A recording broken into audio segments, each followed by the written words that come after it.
বিসমিল্লাহির রহমানির রহিম। জনাব মোহাম্মদ কামরুল ইসলাম স্যার কল থেকে পানি চাপে তৈরি করছেন। আমরা একটু দেখানোর চেষ্টা করছি। আসসালামু আলাইকুম, কেমন আছেন আপনারা? আলহামদুলিল্লাহ স্যার। সম্মানিত উপস্থিতি, প্রিয় দেশবাসী এবং দেশের বাইরেতে যারা দবির আলী ভাইয়ের পেজ থেকে আমাদের এই কথাগুলো শুনছেন দেখছেন, সকলের প্রতি সালাম জানাই। আসসালামু আলাইকুম রহমতুল্লাহ। আপনারা জানেন আমাদের নিয়মিত এই প্রোগ্রাম ঝিনাইদহ ডেভেলপমেন্ট ফোরামের সম্মানিত চেয়ারম্যান ইঞ্জিনিয়ার কামরুল ইসলাম ভাইয়ের পক্ষ থেকে আমাদের এই নিয়মিত প্রোগ্রাম আপনারা দেখতে পান।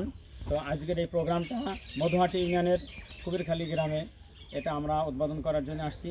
এখানে উপস্থিত আছেন ঝিনাইদহ সদর উপজেলা সংগ্রামী আমির ডাক্তার হাবিবুর রহমান ভাই, এবং উপস্থিত আছেন এই ইউনিয়নের সেক্রেটারি হায়দার আলী ভাই, এবং আমাদের সামনে কথা বলবেন, কথা বলে আজকের এই টিউবওয়েল উদ্বোধন করবেন ঝিনাইদহ ডেভেলপমেন্ট ফোরামের সংগ্রামী সম্মানিত চেয়ারম্যান জনাব ইঞ্জিনিয়ার কামরুল ইসলাম ভাই। আমি তাকে কথা বলার জন্য। বিসমিল্লাহির রহমানির রহিম। আমরা এই পবিত্র এক মুহূর্তে এখানে আমরা টিউবওয়েলের উদ্বোধন করতে যাচ্ছি।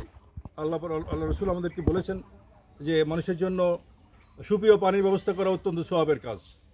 তা আমরা এই প্রচেষ্টার অংশ হিসেবে ঝিনাইদহ ডেভেলপমেন্ট ফোরামের উদ্যোগে আমাদের যে সীমিত সামর্থ্যের মধ্যে আমরা টিউবওয়েল বিভিন্ন জায়গাতে আমরা প্রদান করার সুযোগ পাচ্ছি। এই জন্য আল্লাহ পাকের শুকর আদায় করি, আলহামদুলিল্লাহ। এবং আল্লাহ পাক যেন দয়া করে আমাদের এই প্রচেষ্টাকে কবুল করেন এবং আখিরাতে এর জন্য আমাদের পুরস্কার দান করেন।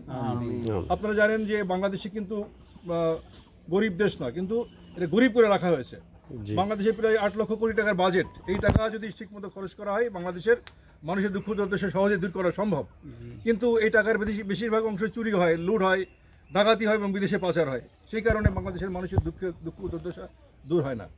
সৎ নেতৃত্বের প্রতিষ্ঠার মাধ্যমে কিন্তু এই জিনিসগুলো দূর করা সম্ভব। আল্লাহ পবিত্র কোরআন শরীফে বলছেন, ইন্নাল্লাহা ইয়ামুরুকুম আন তুআদ্দুল আমানাতি ইলা আহলিহা, যে তোমাদের দায়িত্বসমূহ সৎ এবং যোগ্য নেতৃত্বকার যারা আমানতদার এই সমস্ত লোকের কাছে দেওয়ার জন্য আল্লাহ পাক হুকুম করেছেন। এই জন্য আমাদেরকে চেষ্টা করতে হবে সমাজে যাতে সৎ নেতৃত্ব প্রতিষ্ঠিত হয় এবং জনগণের যে টাকা পয়সা এগুলো যাতে সৎভাবে খরচ হয়, কোনো চুরিদারি না হয়, সেদিকে আমাদের খেয়াল করতে হবে। সুধীমণ্ডলী, বাংলাদেশে প্রায় 1 লক্ষ কোটি টাকা জাকাত তোলা সম্ভব। এই টাকা যদি ঠিকমতো 100% যদি আমানতদারিতার সঙ্গে খরচ করা হয়, 2 বছরের মধ্যে বাংলাদেশের সমস্ত অভাব অভিযোগ দূর করা সম্ভব।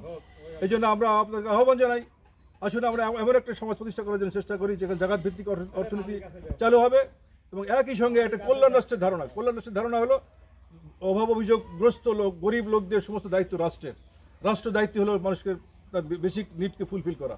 এটা সম্ভব। বাংলাদেশে এই ধরনের একটা সমাজ প্রতিষ্ঠা করা সম্ভব। জামাত ইসলামী বাংলাদেশ এই ধরনের কাজই করে যাচ্ছে, যেখানে সৎ নেতৃত্ব প্রতিষ্ঠিত হবে এবং